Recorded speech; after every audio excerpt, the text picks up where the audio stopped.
Welcome to the Drum Shuffle, a podcast offering insights, perspectives, and conversations for drummers. I'm your host, Jamie Eads.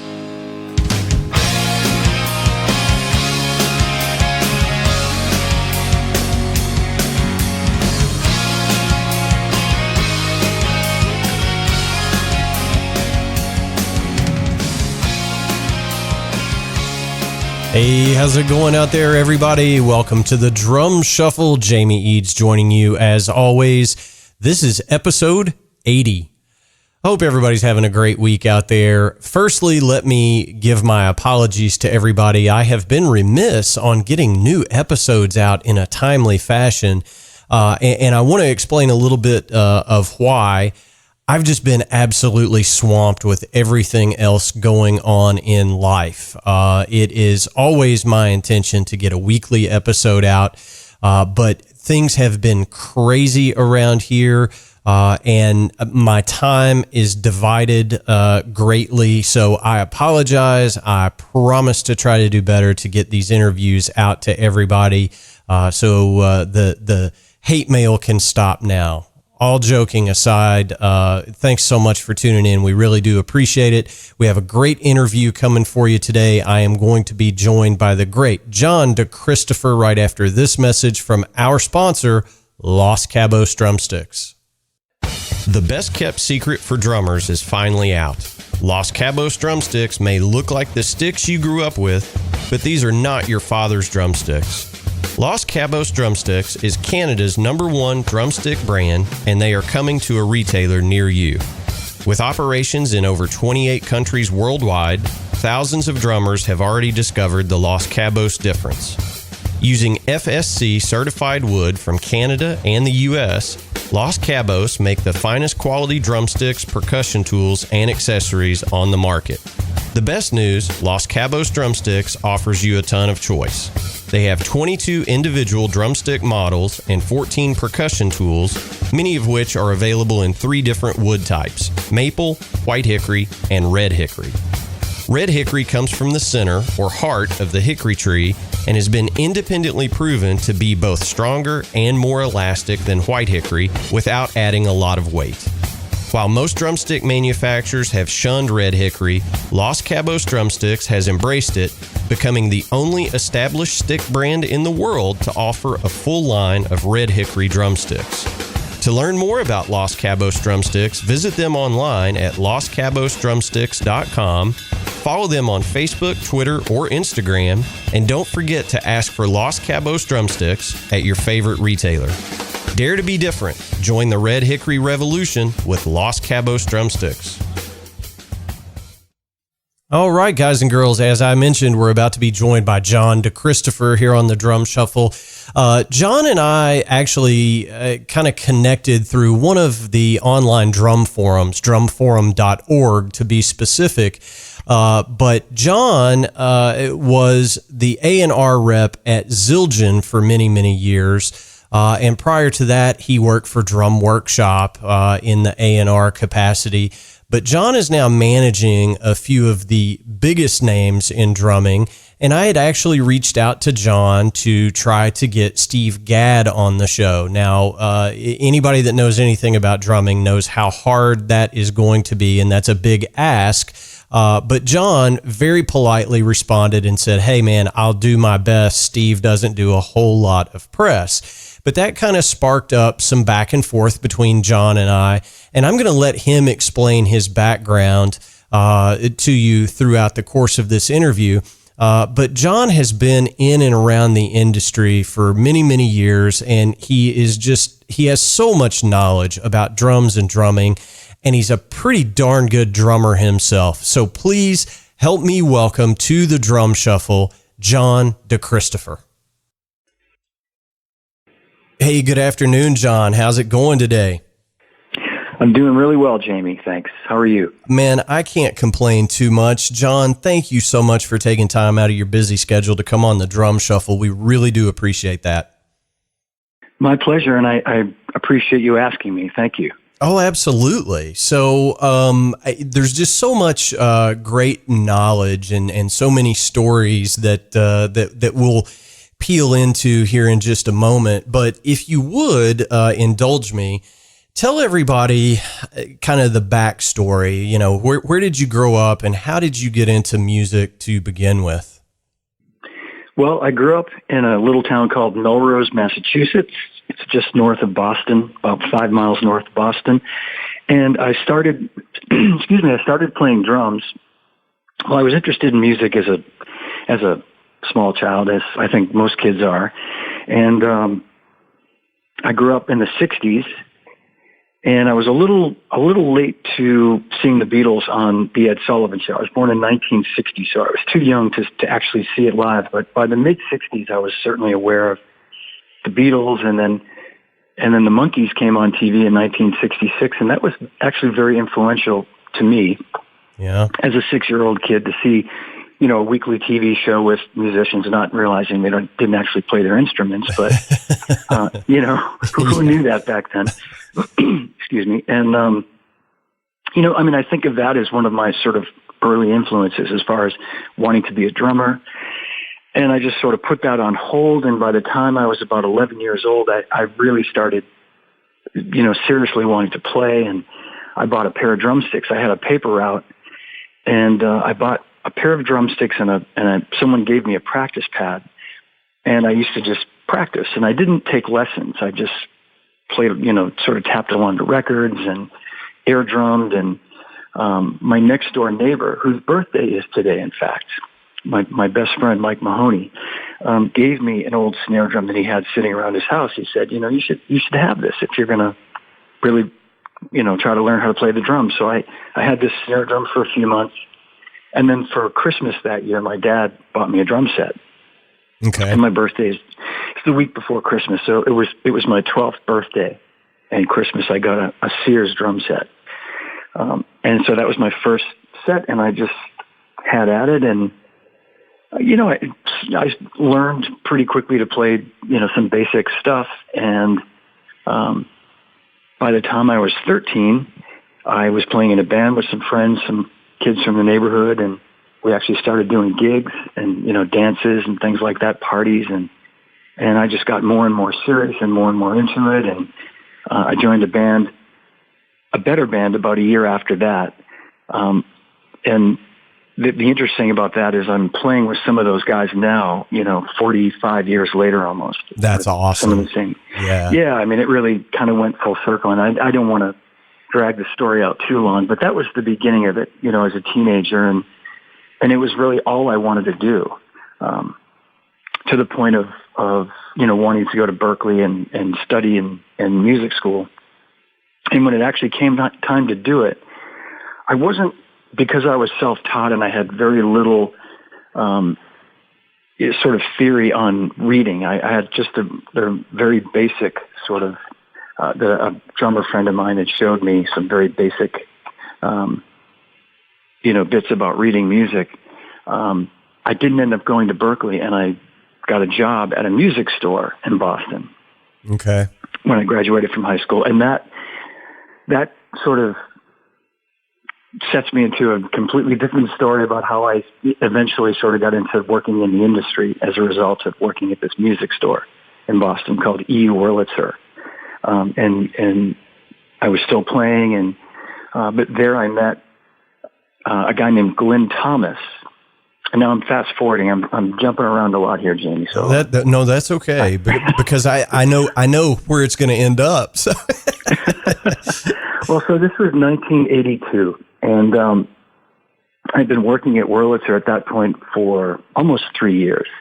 I started working there, like the end of about this time, 1979. So like 40 years ago, crazily. Wow. And I know, it's crazy to think that. So at that point, I was working at Wurlitzer. I was the drum department manager. I'd been promoted, and I was playing in my band, and we were working a lot and playing some original music, and you know, things were going really well in terms of my, you know, what I was doing in Boston. And so Glenn was the U.S. distributor for Simmons electronic drums, which were brand new in the States. And he had come, we basically made a deal at the NAMM show that if we bought a set an SCS-5, which, had just come out, if we bought a set COD, that he would come to the store and do a demonstration. So we had the kit, and Glenn came in, and, he was from England, but he'd been living in California for, I think, a little while, a couple of years. And so he was kind of traveling all over the place and doing these demos at different music stores. But we were the only store in Boston that had them. So I should also say that the band The Cars had a studio right across the street from us called Synchro Sound.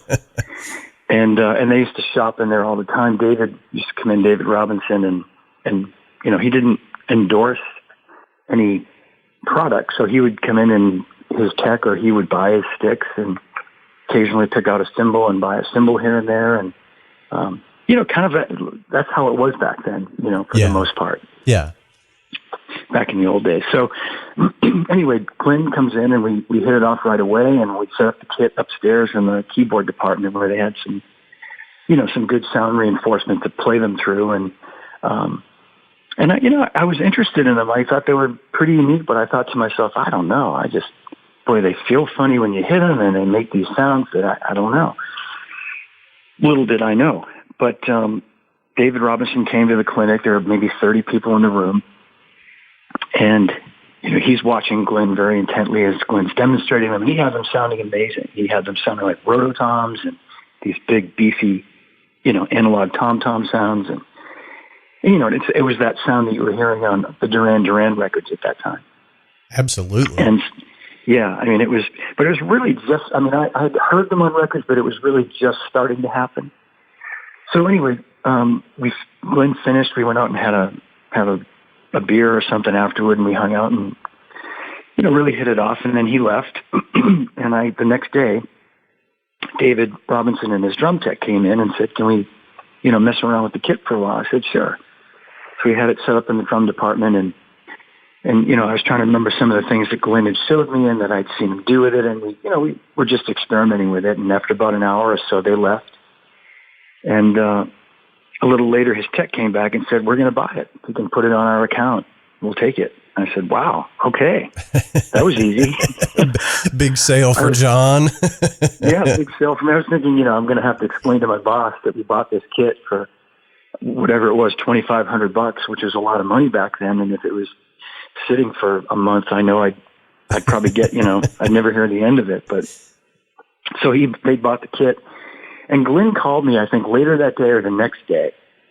And he said, I heard you sold the kit, to the Cars. And I thought they must have registered the warranty or something, because he, was like on me to buy another one right away. Yeah. Which is pretty funny. Which we did do. And so we were the first store, and we started selling them. We didn't sell them quite as fast, but people would come in and people started to buy them. Sorry, my throat is getting really dry.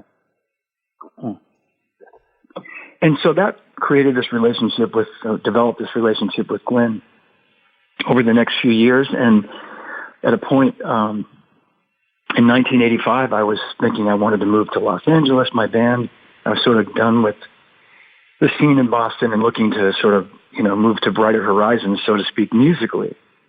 And, knowing full well that moving out to LA, that I wasn't going to be the next Vinnie Colaiuta, I wasn't going to be the next John Robinson or Jeff Porcaro and get session work. But I just wanted to get out there and try to meet people and play in a band. And I was only 24 years old, so I was certainly young enough, I think, to give it a while. So I called Glenn and I told him I was thinking of moving out there. And he said, well, and then I was looking for a job if he had something. And he said, basically, if you come out here, I'm sure I could find something for you. You're a good man, and I know you're a hard worker, and blah, blah, blah. And I said, well, that's great to know that. So I sort of filed it away, and a few months later, I really was pretty determined at that point to make the move, and I had made my mind up. And so I called Glenn again, and he said, okay, all right, you come out here, I'll have a job for you. Just call me when you get here, and I'll have something like very definitive that he'd have something for me. So sure enough, I moved out there, and I called him and went out and did a sort of informal interview with some of the other guys, the sort of managers of different departments, and he hired me. And my first job there was a sort of mishmash of just, answering, consumer calls that had technical. I should say that I had bought an SDS7 in the meantime and had been using it on gigs and was very familiar with the product. So, they stuck me on a phone one day and to just answer consumer calls about, problems that they were having or didn't know how to work this certain feature. And then a couple of days later, I was working as a sort of artist relations person, just dealing with people coming in and needing technical support or picking up a new pad or a new this. And that's where I first met Danny Seraphine, in fact, was at Simmons. And I met, within the first month or two, I met Danny, I met John Robinson, I met Jerry Brown, I met Myron Grombacher and Greg Bissonette, who are two of my, still to this day, best friends. All the way back then. So for a young guy from Massachusetts, you're walking in tall cotton, as we say down here in the South. You're meeting all these great guys, right? That's got to make you happy. It made me very happy. It was great. It was amazing. It was just, I remember thinking to myself, like, everybody lives out here. Like all these drummers that I love, like who doesn't live out here? Chad Wackerman would come in one day and, the nicest guy. And it was just so, I did that for a few weeks while I was there. And then eventually Glenn wanted me to move over to the sales department. He said, this is really what you're best suited for. And you'll make more money doing this. I'll, give you a bump. And I thought, well, that's great. That's kind of, he spoke my language, so to speak. So I worked there. I worked there and as a regional sales manager, which was basically there were three of us that handled it all by telephone, but I had the territory of Southern California. So I actually went out and visited stores kind of at least once a week. I'd get out and like to a Guitar Center or West LA Music or a couple of keyboard shops in Hollywood carried Simmons as well that, you wouldn't expect to carry drum equipment, but they stocked some of the Simmons stuff. So I would get out of the office here and there and in that respect, I got to meet, more people that I would later network with, around Los Angeles. So, and I stayed there for a year and a few months. And by the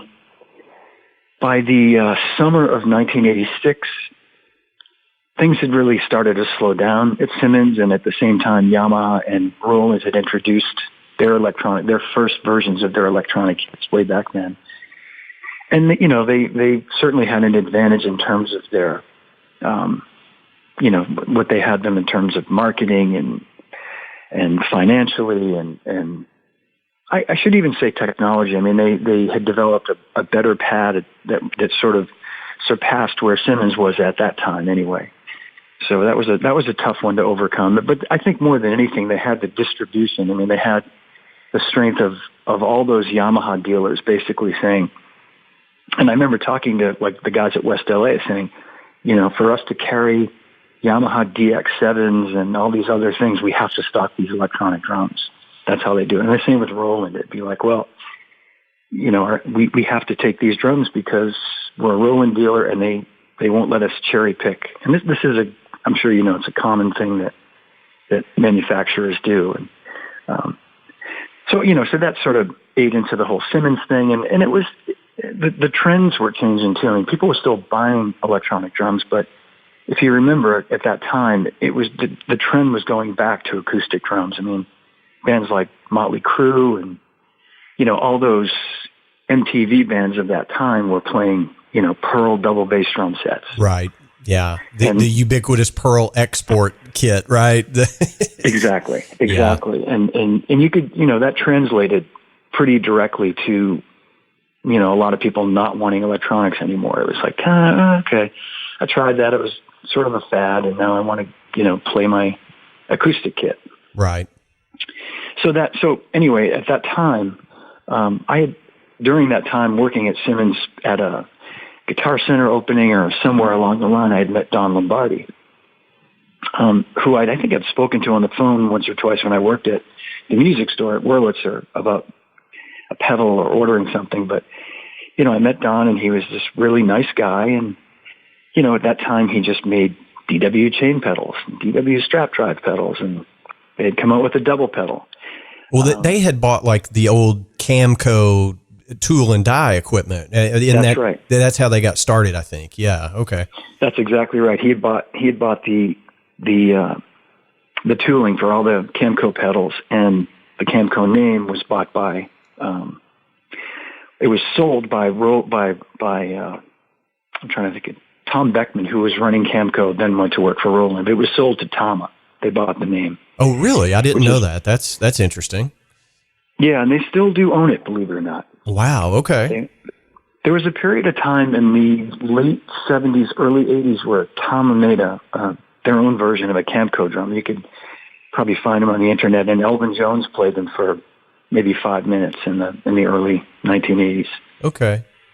Yeah, the lugs were sort of round, but not the same lug, because DW now owned that design, but they were like a roundish lug, and the logo was a little bit different, but it was close enough to, look like a Camco. And I think they were actually pretty good drums too. I mean, I think they were pretty good. Well, shows. I mean, the vintage Camco stuff from the 60s is kind of the holy grail out there. I mean, you just don't see them, Yeah. And if you do, they're crazy money. Yeah. Crazy money. Yeah, for sure. So you meet up with Don Lombardi, and was he the ultimate connection back to the East Coast? Well, so I had met him. I'd met him along the way somewhere, and I hadn't really thought much about it. And then, so fast forward, I don't know how many months later, I was married to my first wife at the time, and we were expecting my son.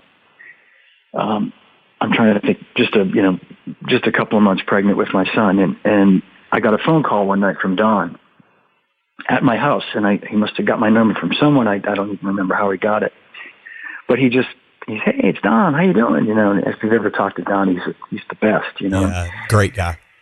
Great guy. And he said, so we're looking to really get into the drum market, in a serious way. And we make some drums now. We get a few guys that play them: Jim Keltner, Chad Wackerman, a couple of guys. But we want to really, we see he said, I see an opportunity in the market, because at that time, this is 1986, you had, Rogers and Slingerland were both gone, basically. Gretsch was hanging on by its fingernails, as was Ludwig. And you really just had the three Japanese companies kind of running the show. You had Yamaha was very strong. Pearl was coming on stronger, and Tama. And he just felt there was an opportunity. Even with Gretsch and Ludwig still in the picture, he felt, if it's a good quality drum and made in the USA and, done right, I think we could find our little niche. So he asked me if I'd be interested. He said, I'm looking for someone to be, artist relations and sales, or sales and artist relations. Is that something you maybe want to talk about? And I gave it some thought, and I said, I agreed to come up and meet him after work one night up at the old shop in Thousand Oaks area, which was Newbury Park, California at the time, which was not that far from where Simmons was. So I just got in the car after work one night. I went up there and I met with him. He showed me around the shop, and I actually saw a drum kit they made for Buddy Ritz. It was a exact Buddy model in DW. Wow. White Marine Pearl. Yeah. And because, I later learned the whole Freddie Gruber connection, and Don studied with Freddie. Freddie was an early sort of investor in the company. He was very close with Buddy, so they made this connection, but Buddy hated the lugs. He just too big. There's a story. He just did not, and I've heard people talk about that and wonder if that's just some crazy myth, but I heard it right from Don, and Don just sort of laughed about it. He said, he said, they look like clocks. He just hates the lugs. So anyway, I'm sidetracked here. God bless you, Buddy Rich, right? Yeah, I know, man. So, I liked what I saw, and I liked Don, and we got to talking, and we sort of figured out the finances of it all, and I decided to take the job. And so the hardest thing then was to tell Glenn that I was going to leave, but he couldn't have been nicer about it, and he understood. He hey, I get it. It's an opportunity and you're expecting a child and it's more money. So, he it made me feel so much better. If he hadn't been so good about it, I would have felt terrible and I might not have even left. I mean, I felt a real sense of loyalty to him for giving me that opportunity when I got out there. So I went to work for DW, and that was in the fall of '86, and we launched DW Drums that January at the NAMM show of '87, and it was literally Don, John Good, and myself in the booth. It was a tiny little booth, and we had one drum set that we got there at like right in the nick of time. I think John was finishing it up the day we were setting up and like rushed it down there. And I mean, that's how it was in those days, and, prototypes of this and the, prototype of this pedal and the new linkage for the double pedal. It's not quite done, but we can show people. And, but and the drums were a really hard sell. They were, people were not anxious for another drum company, understandably. They were, when I say people, dealers were selling plenty of Pearl sets and Yamaha and Thomas sets and maybe the occasional Ludwig or Gretsch. But, people that I'd known for some time now, dealers that were friends, were kind of pushing back saying, oh, come on, really? You want me to? And it's on top of that, it was not an inexpensive set. It was priced comparable to Gretsch, which was... Yeah, they were very expensive. Very, yeah. They were, yeah, they absolutely were. I mean, they were all hand lacquered finishes. They were, they were definitely top of the line. And there were some, there were some kind of warts in the early days. There were some cases where maybe some of the finishes went a little funky by the time they got to the dealer, so you had to sort that out. But it started to happen, and we started to sign guys. One being, like I mentioned, Danny Seraphine. He came up one day and was interested in checking the drums out. I think it was because he wanted to go back to playing a maple shell, which he had played, having played Slingerland all those years. Sorry about my dry throat. And, he loved the setup. He loved all of us at the shop. He loved that it was almost in his backyard. So Danny came on board, and we got some rock drummers like Ricky Rocket, and Tommy Lee came a little bit after that. And things were starting to happen, Yeah. So that got into the late '80s, and I'll keep moving ahead here. By 1988, a year after my son was born, he was born in May of '87.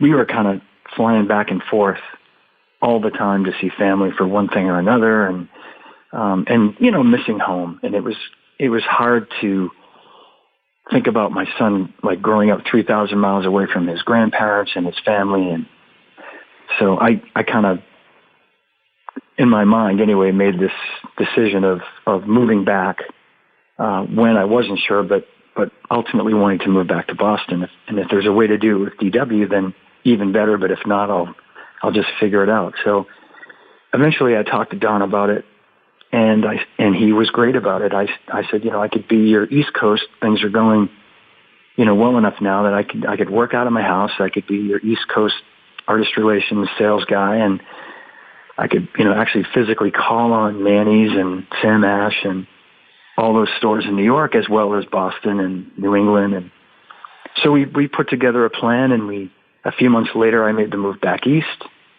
and was Don's East Coast guy. And so that would have been the end of 1988, kind of coming into the end of that year. And it was going well, and things were starting to happen. I mean, we were selling drums, we were selling snare drums. Of course, the hardware we couldn't keep it in stock. It was always back ordered. I mean, everybody on earth endorsed DW hardware at that time, I think, pedals and hardware, right? I mean, everybody. Absolutely.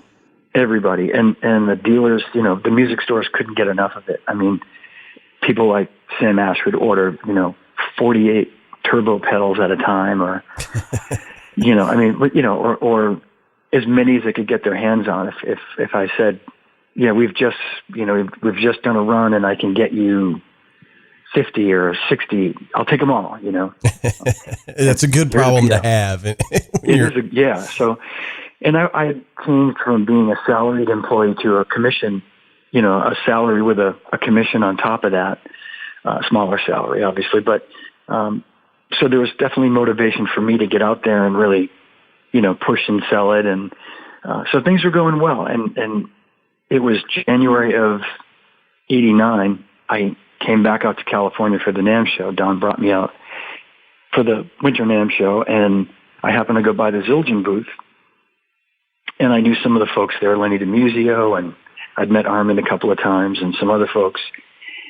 And this guy named Colin Schofield, who I knew he worked out of the factory in Boston, out of the office here, and I'd seen him around town a few times, and he said, "Yeah, I heard you're back in Boston now." And I said, "Yeah, it's going well, and DW's happening and all that." And he said, "Well, we're looking at expanding, and your name came up, and, would you be interested in talking to us? Do you have a resume with you?" And I said, "I do have a resume with me." So I gave that to him, and he said, "Well, I'm going to give you a call, and if you'd want to come down and talk to us." And I said, "Well, what's it about?" He said, "Well, I'd rather save that for when you come down."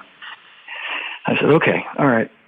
So I don't know, a couple of weeks later, maybe a week later, I don't know, I got a call from Colin, and he said, "So when can you come down? Can you come down this week?" Which I did. And the funny thing is I grew up, 25 or 30 miles north of the Zildjian factory and never visited it. Yeah, it was right in your backyard. Yeah, not that it's open to the world, but I'd worked at E. Wurlitzer, and Lenny used to say, "Yeah, if you want to come down, and if you want to pick these symbols up that you're ordering, if we'll take you to lunch." And I just never made the effort, I guess. But it's just kind of funny. So I go in and I see the place for the first time, and I meet with Colin, and he tells me that, okay, so here's the deal. Lenny DeMusio, who I'm sure you know who Lenny is, rest his soul. Lenny had been artist relations for Zildjian from like 1960 or 61, and various other duties as well. But he was the guy, that really started the whole program back in the early 1960s. He was moving over to education. They wanted to focus more on education. So they needed someone to kind of take that spot to be the day-to-day artist relations manager. And my name had been tossed in the hat, and they said, we're looking at some other candidates, which now looking back, I think they're pulling my leg a little bit on that, but that's okay. That was the salary negotiation part of the day. Exactly. So, so we took a tour, and I was very impressed with what I saw, and the people that I met that day, and the people that I already knew were there, and so I liked it, and I just, I was very honest, and I said, well, it's different from what I'm doing. I've done artist relations, and I do some of it at DW, but what really pays my bills is I'm selling drums, and the drums are really starting to happen now, and I got another kid on the way, which we did. We found out we were expecting my daughter, who arrived in September of '89. So anyway, it was it was a lot to think about, and Colin basically said to me, well, think about it, and can you come back and talk and meet with Armin Zildjian and interview with him? And I was very honest. I said, I'm definitely interested. I'm not saying I'm not. I just need to really think this through. And it's on the one hand, it's the security of a company like Zildjian, and then on the other hand, I need to be realistic about how much I'm going to make doing whatever I do. So, and the only person I told about this at that time, actually, there's more to it. I'll get to it in 1 second. So I guess what happened in the meantime was I got a phone call from, I'm trying to think of his name, Bob Cotton, a man by the name of Bob Cotton. I can tell this story now. I'm past the statute of limitations. He was the sales manager for HSS, which was the distributor for Sonar, Sabian, and Hohner Okay. keyboards so they were HSS, Honer Soner Sabian. So they were the Sabian distributor for the U.S. And he had got my name from someone. One of the dealers had recommended me for a rep position to sell Sabian in New England. So, and this is right on the heels of going to Zildjian. I don't know, it was a few days or a week after I'd been down for the first interview. So he said, well, look, we're looking to fill a spot and your name's been thrown in the hat and I'm going to be coming up from Virginia to interview people. Would you be available in a couple of weeks? And I said, yeah, I think I could. And I said, he said, so what do you do right now? And I told him, I said, well, I'm repping DW. That's where I'm making most of my money. And he said, yeah, well, if we hired you, you'd have to resign the DW line because we have Soner. And I said, well, geez, I said, I've worked for the company from the beginning. I've really invested a lot of my kind of blood, sweat, and tears into it. I'd hate to just give it up. And he said, well, listen, if Bob hears this, I know he'll take this in the right spirit because he was pretty kind of pushy about it in his own way, saying, you'll be making enough money with Sabian that in Soner you won't even care about DW. Like, meaning, you're getting hung up on that. Don't worry about it. Right. And it kind of left me feeling like, oh, geez. So then I called the one person that I think I might have told my dad, but in the industry that I felt I could confide in and have it not go anywhere. And that was Joe McSweeney, who was the owner of Eames Drums at the time. And I think I actually stopped in to have lunch with him one day, and he was just laughing. He said, if you've ever spoken to Joe, he has this really dry way about him. He said, well, John, that's what we call a good problem. And it was just the way he said it. I said, yeah, I know, but I don't know what to do. And he said, well, you'll figure it out. Go down and if Zildjian isn't willing to make it right for you, there's no downside to this, which is, I knew that already, but there was no, I could just decline both offers and keep selling DW, which had I done that 3 years later when, the whole grunge thing exploded, I'd have really made a lot of money, but that's okay. but I went back to Zildjian. I met with Armin, the next time, and I'm sitting in his office, and Lenny DeMuso's there, who I knew fairly well at the time, and Armin's daughter, Craigie, who of course later would become my boss. And so we're chatting and we're having this really nice conversation, and he's just the most charming, incredibly nice, sweetest human there ever was. And he's saying, so yeah, Peter Erskine? I said, yeah, I do. I know Peter. I've met him. I don't know him well, but I know him pretty well. Steve Gadd. Yeah, I've met Steve. And then Lenny's kind of nodding his head, kind of, giving me the thumbs up. And then Craigie, Armin's daughter, says, I have a question. And she's like, had made all these notes on my resume. She said, it looks like you've moved around quite a bit. You were living here, and then you moved out to California, and you were working for one company, then you worked for another company, and now you're back here. And, we don't want to hire someone and then have them leave and just keep moving around or something like that, which I said, that's a very fair question to ask. And I said, and the reason is I moved out there to be a drummer, to pursue music, and then, had a child and moved back to the East Coast to be with our family. And I don't ever foresee ever moving away because this is where my family is. It was a pretty simple, but, and then she asked me a couple other questions, and then Armin said, Craigie, for crying out loud, I like this guy. Just hire him and give him whatever he wants. That's fantastic. Oh, man. And I just sort of put my head down going, oh, boy, I hope I didn't just, cause some family strife. But, so you go to work at Zildjian, and, here's one thing that I want to interject into your story. I can't tell you how many records I have in my collection, and I'm the guy that opens up the liner notes and reads every word, right? I'm that guy, because if I like the record enough to buy it, I want to know where it was recorded, who was the engineer, all those things. I'm a music geek. And Me too, yeah. I can't tell you how many times I saw your name. And thanks to John DeChristopher, Zildjian Cymbals, just every record from that era, from the time you started at Zildjian, up through the 2000s, your name is inside how many, records, on the jacket of the record or CD or whatever the case may be. But, clearly you were working with tons and tons of people at Zildjian. Yeah.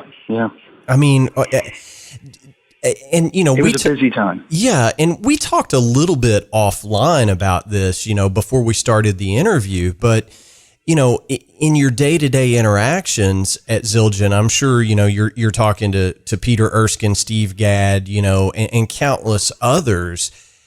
At what point do you get over that aspect of it to go, oh my God, Steve Gadd just called me? You know what I mean?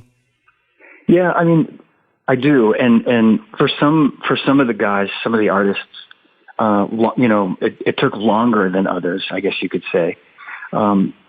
It did, I won't say it became matter of fact, but I realized that it was what the job was. So and I will say this too, Jamie, I started there in May of 1989. And shortly thereafter, by like a month later, June, the concert season just took over my life basically. And I would be down at this venue that was about, 40 minutes away, a shed it was then called Great Woods. But, and I would be down there almost every night. Yeah. Literally, like to the point where, which was, and on the one hand, all the security guys knew me, and even if I got the wrong kind of pass, like I'd show up to bring some cymbals to somebody, and then they would have given me an after show pass. And so you learn quickly how to, sort of act on your feet in those situations, and think on your feet, I should say. And and one of the guys would say, "Yeah, don't worry, he's okay. Let him go." And he's with Zildjian. He's bringing some stuff, and he can't wait till after the show to get that stuff to him. And so things like that. But I guess what I'm getting at is it became not routine, but so much of the sort of glamour, if you know what I mean. Yeah. It wore off, which was a good thing. I mean, it really was a job. And I'd see old friends that I hadn't seen in a while, and I'd say, "I heard you got this job where you're meeting all these people. That must be unbelievable." And I go, "Yeah, it's great." But, I get home at midnight and I'm back in the office early the next morning, and I do the same thing again. And sometimes I have to go on a Saturday or a Sunday, because that's when, Tony Williams is coming to town, and I got to see Tony. So yeah, there's that side of it. And I certainly don't regret that side of it. But, so my point being that for the most part, that sort of wore off. But I will say, Steve Gadd, for example, when I really started to get to know Steve, he would, and he still does this now, but he would call my home number. I'd given him my number somewhere along the line, and he would call at like 10 o'clock at night from wherever he was. And he'd go, "Hey, man, hey, it's Steve." and he'd want to, he'd go, "Hey, listen, you guys still make 15-inch hi-hats? I saw somebody, and it would be this conversation about, but he'd also want to know, like, so you live near the water, huh? That must be nice. Wow. Are you like right on the beach?" And I'd say, "Well, no, about a mile from the beach, but we overlook a tidal river. It's, a water view." "Oh man, that must be great." So it was like, and I'd be thinking, well, I'm not going to hurry him off the phone. It's Steve Gadd. He wants to chat. What do I have to do tonight? Yeah, exactly. Well, my wife. I've said to folks, and not to interrupt, but I've said to folks that when you're an artist with a company like a Zildjian or Pearl or whomever it may be, yeah, you love the gear, but it really is, at least for me anyway, as a drummer, it's the relationships that I've built, with the folks at the company. And I think a lot of that gets lost. But, I feel certain in saying, any of the guys that I deal with on a day-to-day basis at any of my companies, they know my daughter's name, they know where she's going to high school, and that can't be replicated, I don't think, if it's just purely a transactional business. So exactly. Talk a little bit about that relationship building that you do or did as an artist relation rep. Well, I think that's a really good question, and that you're right. That's it. It is a big part of it. At least it used to be, and I'm not being critical in saying that people that do that job don't have personal relationships. I think they do in most cases, but it has become a little bit more transactional and a little bit more mechanical, and that was sort of contributed to my mindset when I decided to move on. It was becoming a little bit more sort of business and corporate, but I think any person who does that job, it has to come naturally to them to want to have those kind of skills. Do you know what I mean? I think most people have that skill of engaging with people and having those kind of skills. But I also think it comes down to the people that I was interacting with too. I mean, there were some people that it was just a very natural, immediate connection that I made. Maybe the first time I met someone, like Greg Bissonette is a great example of the first time I met him, it was before he had the gig with David Lee Roth. He'd come in to Simmons as a friend of Myron Grombacher, who was the rock star of the two at that time. And so, I meet this guy, and he's the nicest guy. And Myron says to me, "You should hear this guy play, man. You want to, this guy, so he's a mother, he's a bad mother or something, and we start talking about the Beatles and Ringo, and we just start immediately, like, Greg's like, you're a Ringo fan too? Oh man. And I love it, and we just connected like that. And I should mention too, like, one of my oldest friends, Rick Marotta, is another one who I met way back, when I think it might have even been when I was at Simmons, but briefly, but then again at DW. And I remember being afraid to approach him, and just as an example, because he was this larger than life guy that like you said, as far as reading liner notes, like his name was on all these records that I loved, and I'd never heard anything negative about him. I just thought, well, he's, how am I going to approach this guy? I'm going to just go up and say hello to him. And he was like so nice. And he doesn't really remember. He said to me, like, when did we meet? Did we meet at something at Zildjian? I said, well, we met years before that. And he's one of the funniest guys on the planet, Rick. So he made a joke about, well, obviously you didn't make an impression on me because I don't remember meeting you or something. But yeah, that sounds like Rick. yeah. But I remember, like, going out to LA at some point, must have been in the early 90s.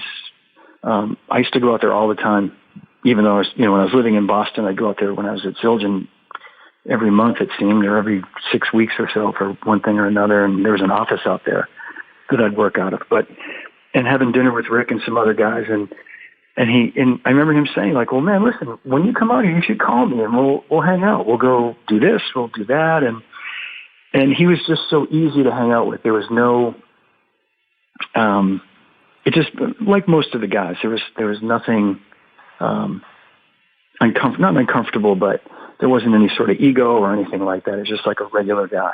Yeah, for sure. Well, I mean, I self-proclaimed music geek, right? I love everything about drumming, and, I'm certainly no, big rock star or anything like that. But, when I started this show, I knew that I wanted to use what few industry connections I had, to get guests on the show. And, I got to be honest with you, when I landed the Pete Erskine interview, I was nervous as a cat, and you get Peter Erskine on the phone, and he's just a guy that really wants to talk about drumming. We're all just people. And I think, I have some friends that are like, oh my God, you had Rod Morgenstein on your show. What was that like? And I'm like, well, it was like talking to a really good drummer that's really smart and wants to teach other drummers. I mean, there's no rock star stuff with it, but I say all that to kind of transition a little bit.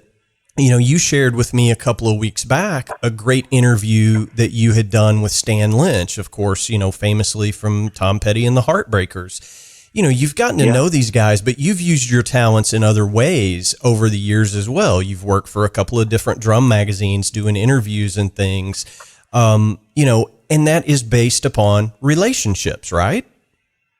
Absolutely. Yeah. Yeah. And I thank you for mentioning Stan, and I'm glad you enjoyed the interview I did. And it was excellent. He's another guy, that I met, way back when, and I was a huge fan, growing up in the late 70s and throughout the 80s. And I met him when I started, I guess it was when I started at Zildjian, or it might have been when I was leaving DW or something.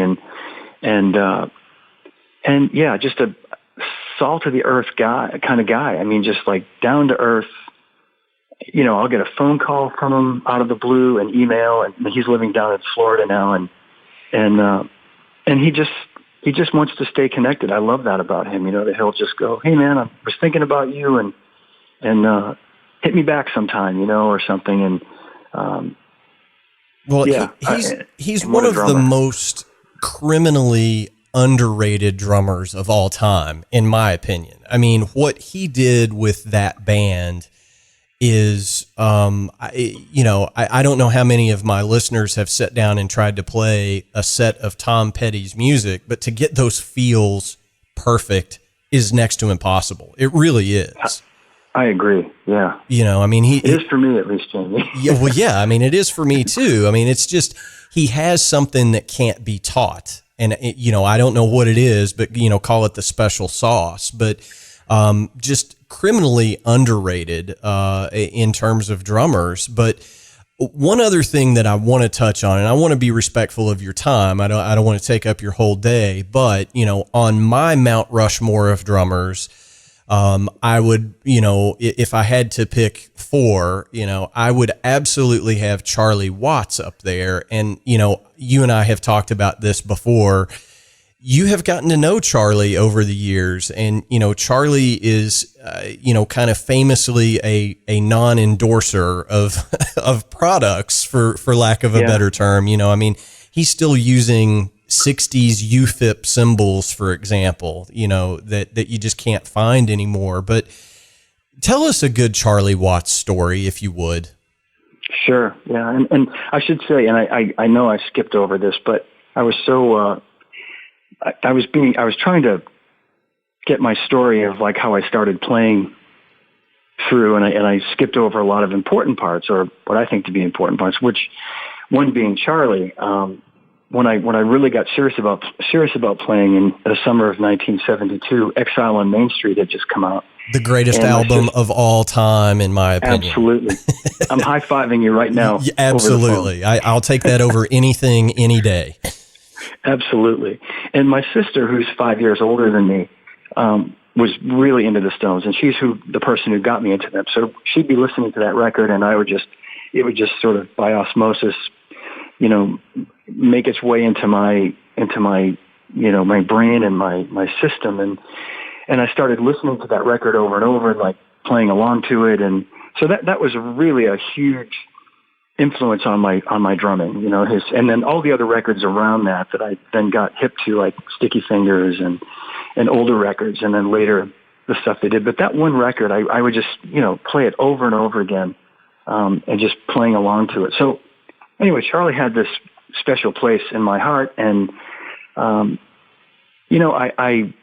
didn't think I'd ever really have a chance to meet him because I knew enough about him, exactly what you said, Jamie, that he doesn't endorse products. He doesn't even really technically endorse scratch, though he sort of now, I think he likes the idea of playing. I mean, he loves playing Gretsch drums to the point of him always wanting to have that logo on there. I mean, yeah. So that's, I think, a cool thing. Like he associates that with his heroes, all his jazz heroes, and he feels like, well, they all had a Gretsch logo on their bass drum, and he hasn't told me this, but I know that's where that comes from.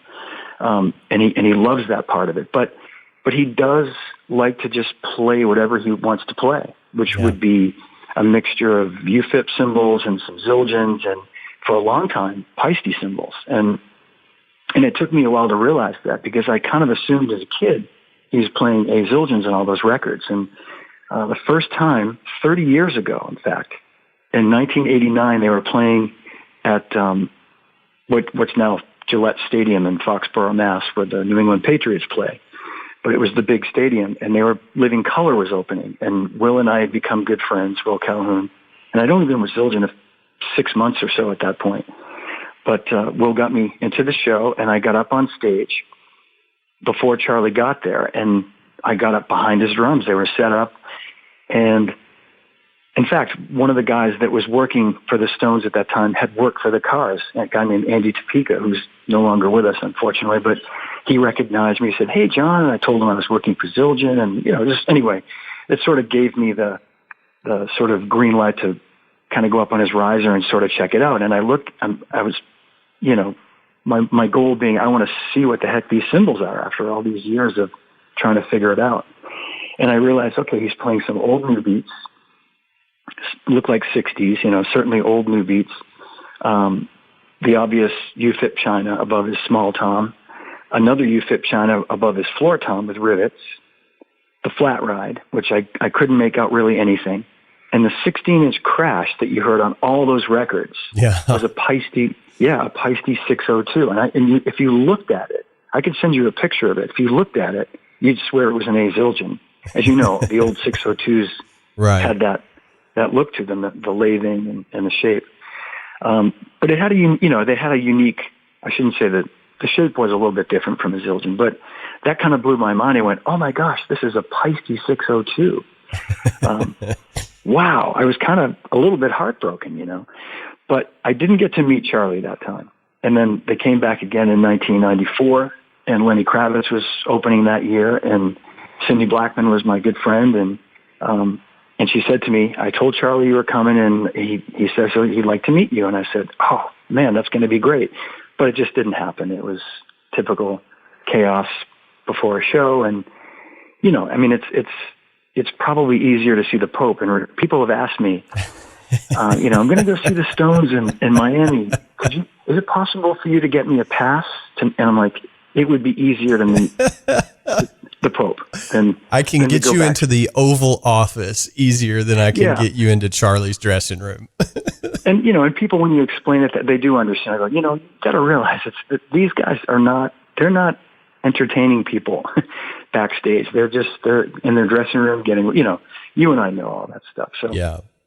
And I don't mean to digress. So anyway, it was finally 1997, and I was just talking to Kenny Aronoff about this recently when they were recording, I think it was Bridges to Babylon, maybe? Yeah, I think whatever that's right. Record, yeah. 1997, yeah.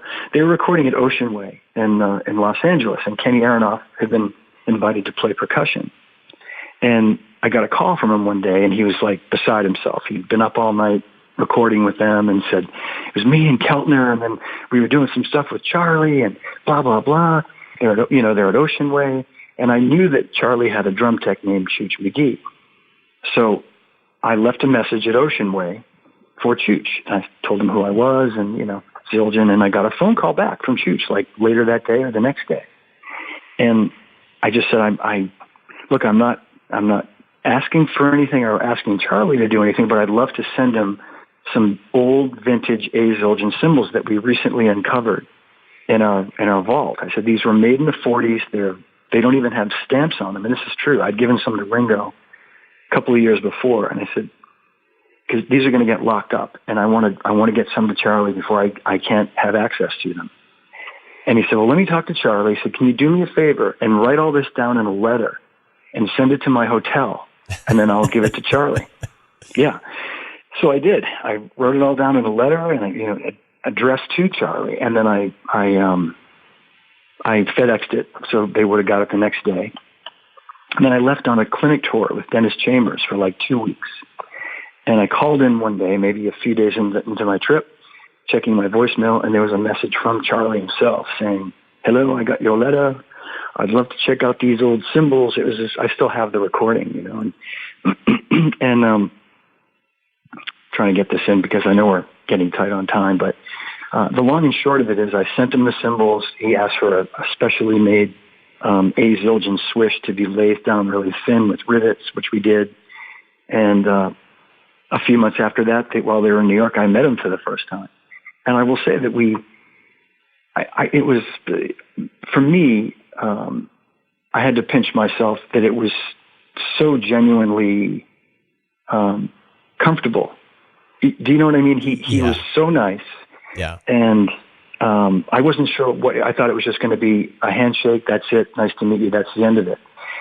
And he said to me, are you coming to the Boston show, you know, in a couple of days? I said, yes, I have tickets to both shows. I'll be at both shows. He said, well, I'll see you there. And I said, great. Okay.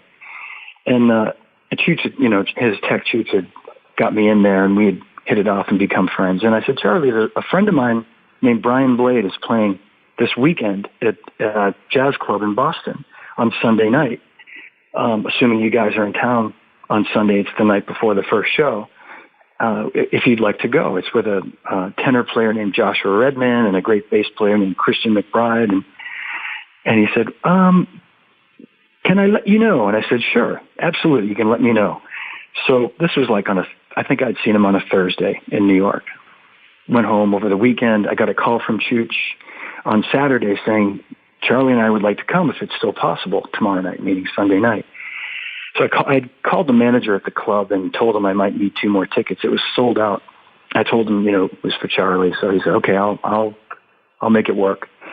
And sure enough, they showed up and the manager brought us in through the back door, like got us to our seats. And we sat there and watched Brian. And I told Brian that Charlie was coming.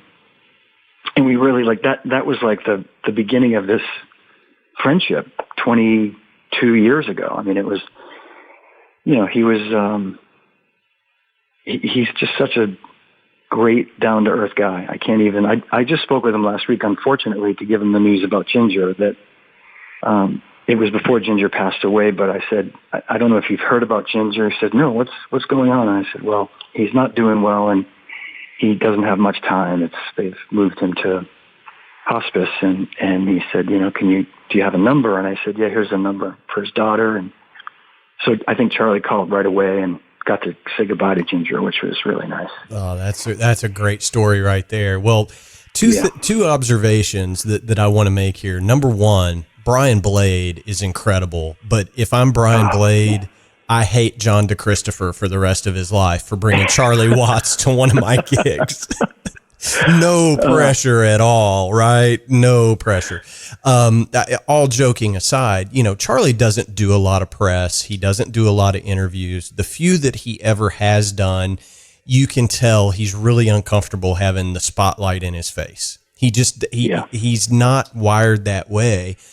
But, you know, the thing about Charlie is, again, he has that something that can't be taught. It is just this inherent feel. And can you imagine any other drummer ever playing with the Rolling Stones? It just no. It wouldn't be good, in my opinion. I don't care who you get in there. Charlie brings Charlie to that band, and it makes it what it is. And it's just amazing. You know, I'm just proud that I'm friends with a guy that's friends with Charlie Watts. You know what I'm saying? That's enough for me. But it's just amazing. I was just going to say, and I don't want to take up too much more time, but one of the, I mean, I have many stories of Charlie. And I guess I probably should have cut out a lot of the other, you know, less interesting things about me and just talk more about Charlie. But no, not at all. Getting close on time here. But when I left Zildjian at the end of 2012, it was when the Stones had announced their 50 and counting tour, whatever it was called, their 50th anniversary tour, and they did a couple of just one-off shows to start it. They did a show in New Jersey in December of 2012. So I went down to that show and the news of me leaving had gotten out, and I bumped into Max Weinberg in the hallway on my way to catering just to get something to eat. And I'd become very close with Max over the years, and I actually Max is another one of those guys that wasn't endorsing any products. And I reached out to him when he first got the job with Conan O'Brien, and he was a little standoffish. I mean, he was a little kind of, not suspicious, but I think he didn't want to be taken advantage of, if that makes sense. Sure. And he, him and the band had been, I think they felt sort of burned a little bit when Bruce fired the band in the early 90s. So anyway, but we developed a friendship. I'd go to New York regularly and visit him at the show, and I was sending him different things to try, and we had a good friendship. So I bumped into Max and his wife, and he was really, really nice, and he said, "I'm really sorry you're going. You've been so good to me." And his son Jay, who I'd signed up, is a really good drummer, and he said, "Stay in touch. Call me anytime if you ever want to come to a show, to a Bruce show, any kind of show. Just, you're always welcome." And I've taken him up on that offer. So then I went and had something to eat. I go back to where the dressing rooms are, and there's Charlie and Max standing out in front. And Charlie goes, "There you are. Where have you been? We were talking about you." He said, "What's this about you retiring? You can't retire." And he said, "This coming from Charlie Watts, played in the same band for 50 years." I know, and I'm cracking up because he said, "How can you retire when I'm still doing this?" And he puts his hands up like I'm still having to do this or something. And then I sort of pulled him aside, and we had like a more of a private conversation. I said, "Well, it's not the same for me there, and I'm just thinking it's time to maybe just move on before, I kind of want to leave on a high note, so to speak." And he said, I understand. He said, "I do, I understand." And he said, you have my numbers, and same thing, call me, stay in touch. You're always welcome to a show. And I've, since leaving Zildjian in 2013, I've seen them every time they've come through.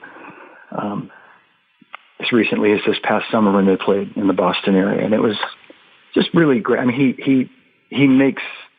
I mean, I go into his dressing room, and I was actually with some of the Zildjian people were there that night, and so he had his tech bring me in first. And I'm just saying this, but this is the kind of guy Charlie is, because he respects the friendship and the relationship. He did want to say hello to the Zildjian people, but and that was maybe a little bit more obligatory because he doesn't really know those folks, but.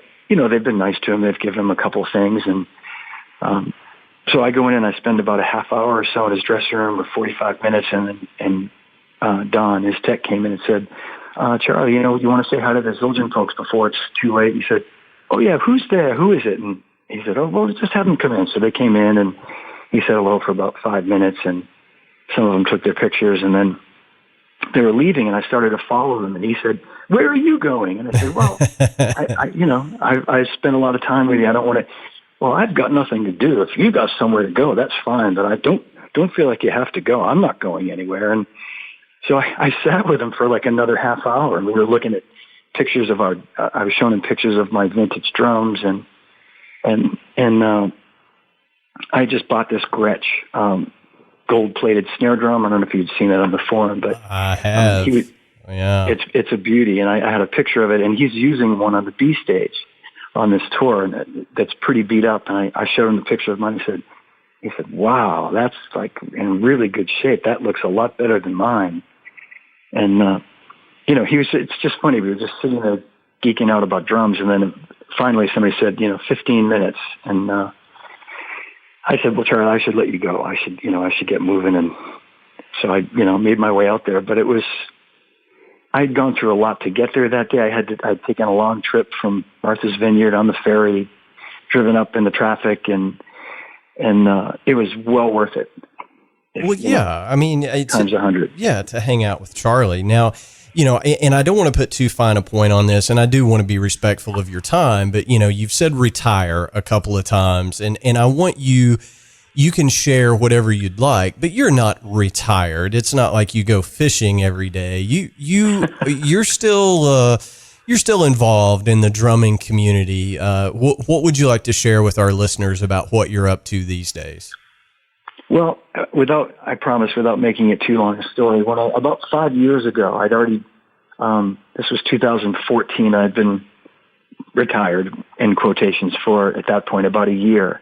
But I was still in pretty regular contact with guys like Steve and certainly Rick Marotta, who I would see every summer on Martha's Vineyard, and Danny, and, everybody. So, and Peter. And Steve had some issues that he was dealing with that, sort of industry business stuff that I used to take care of for him. So he called me one day. My wife and I were actually on a cruise, and we were in Budapest. And I said to my wife, "This is going to be an expensive call."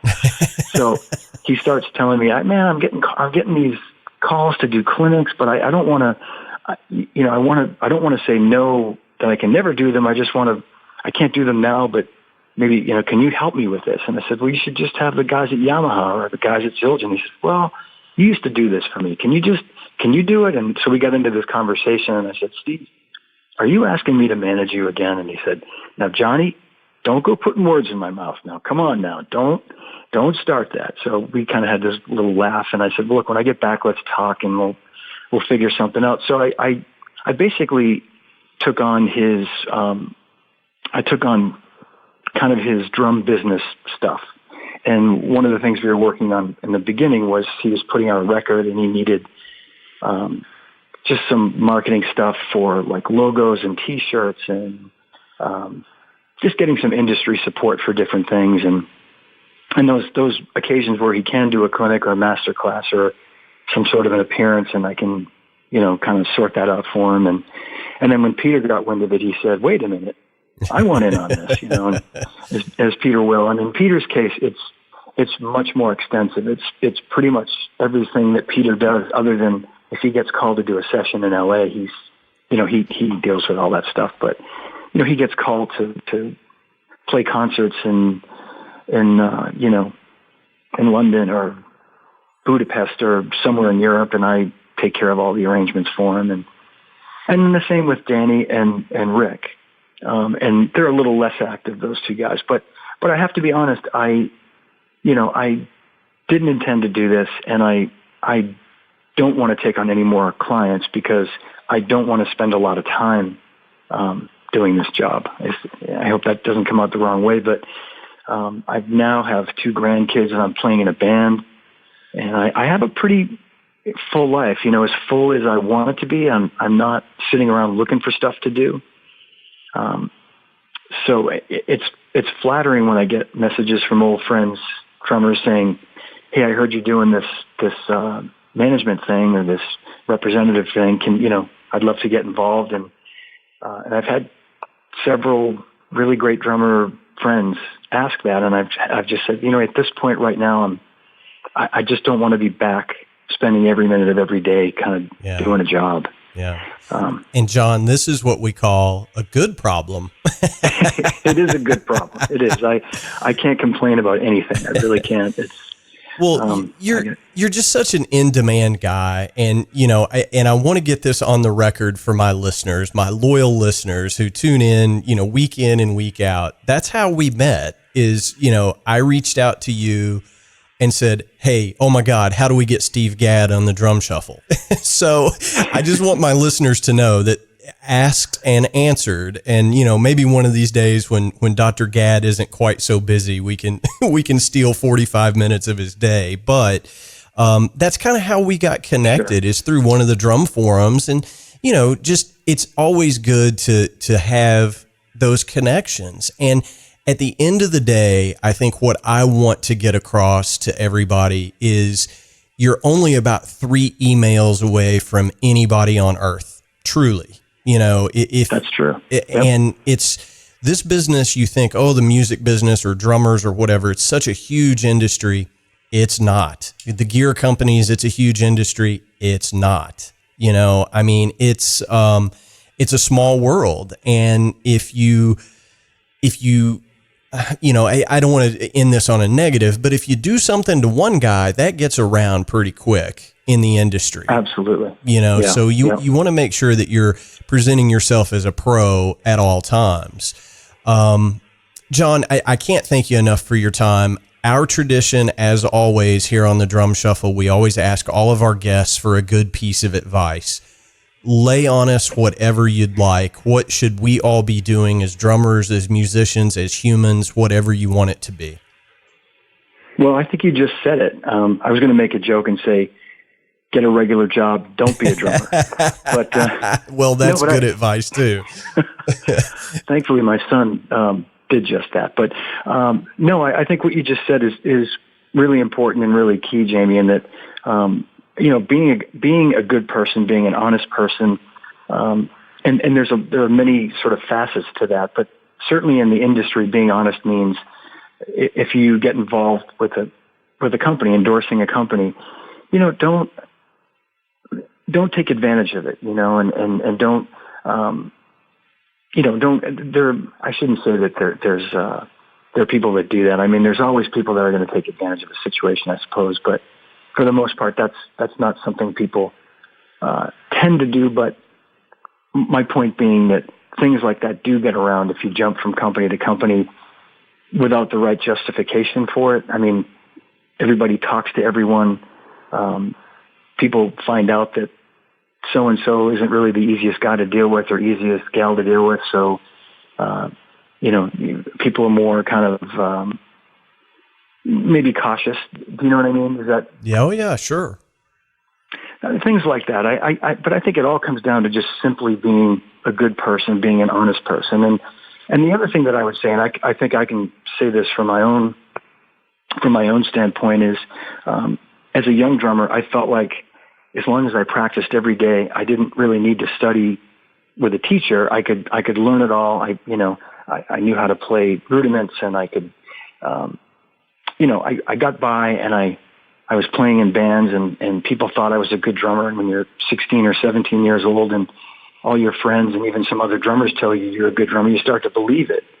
And then you get older and you realize, oh man, was I wrong? So you've read my biography then, it sounds like. No, I can attest to it personally, Jamie. But I would say if I could start all over again, I would absolutely study with a good teacher. I'd learn to read music well. I see now playing in the band I play in, just a little fun cover band, how much I could benefit from just being able to write a chart and learning songs, because I've been around enough of my drummer friends to see, even my friend Rick Marotta, when I see him play in the Vineyard with his brother, a song that they're going to do for the first time, he writes a little chart and he can get through it. Yeah. And I can memorize parts pretty well, and it's something I haven't given up on. I'm seriously thinking I need to just sit down and just do it and just get the basics back to doing it. So. Well, you've probably got some phone numbers in your personal communication device of great teachers that you could reach out to and probably get a lesson or two on the house. Just saying. I might be able to. I think you're right. Let's put it this way. The pool of teachers you can pull from is probably a little bit different than the pool I can pull from. I'll just say that. John, this has been so great. We've got to do it again. I don't want to put you on the spot, but I would love to do a part 2 with you at some point when your schedule will allow. You're welcome here anytime. Well, thank you. I would love to. And in fact, I feel like I ate up so much time on this one, probably talking about things people don't care too much about. So we can do another one and we can talk about more fun and interesting things. No, I think this has been completely just a perfect conversation. It's infinitely interesting to me how your choices in life, and this is kind of a running theme on our show, but you made the choice of, hey, I don't read all that comfortably. I'm not going to go to Berkeley, so I'm going to go to work at a music store, and look where you've ended up, kind of thing. You know what I mean? It's everybody can't be a touring, recording, international superstar. And my point on this show is there's room for all of us in this big, huge family that we call drumming. And it's infinitely enlightening to me to hear your story. So thank you so much for sharing it with us. We appreciate it. Oh, my pleasure, Jamie. Thank you again for having me. I've enjoyed it very much. Absolutely. We'll do it again real soon, okay? Sounds great. All right. Thanks so much, John. All right. Thanks, Jamie. All right. All right, everybody, that's going to wrap up episode 80 of the Drum Shuffle. As always, thank you guys so much for tuning in. We simply cannot do this show without you guys checking us out every single week. We do appreciate it. As always, I'm going to ask you to hit the subscribe button on whatever platform you use to listen in. You do not want to miss any of our episodes. We always try to bring you the very best guests in the drumming community each and every week. So go ahead and hit that subscribe button. We do answer every single email that we receive here at the Drum Shuffle. The Drum Shuffle Podcast at gmail.com is our email address. Our web address is thedrumshuffle.com.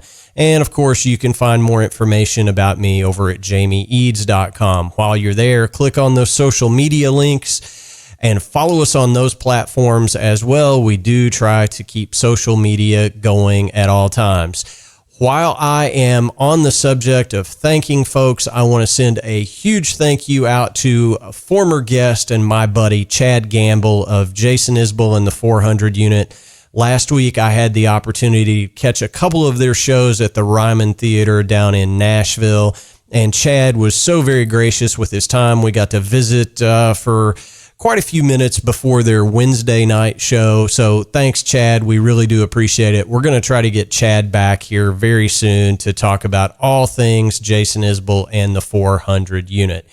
Make sure you tune in next week. I'm going to be joined by my good friend, Kent Oberly, so you're not going to want to miss that. Again, thank you so much for tuning in. We really do appreciate it.